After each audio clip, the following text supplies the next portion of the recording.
తెలుగు సినీ చరిత్రలో 1989వ సంవత్సరం ఒక unstoppable record.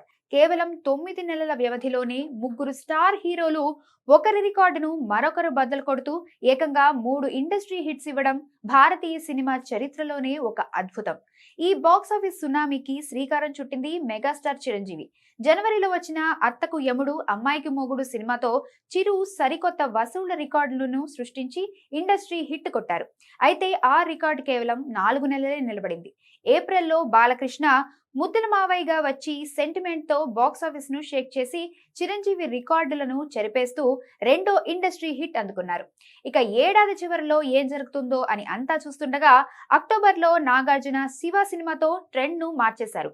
Ram Gopal Varma taking తో వచ్చిన ఈ చిత్రం బాలయ్య రికార్డులను క్రాస్ చేసి మూడో ఇండస్ట్రీ హిట్ గా నిలిచింది. ఒకే ఏడాదిలో 3 విభిన్న జోనర్లలో ముగ్గురు హీరోలు ఇలా ఇండస్ట్రీ హిట్స్ కొట్టడం మళ్ళీ ఇప్పటి వరకు జరగలేదు.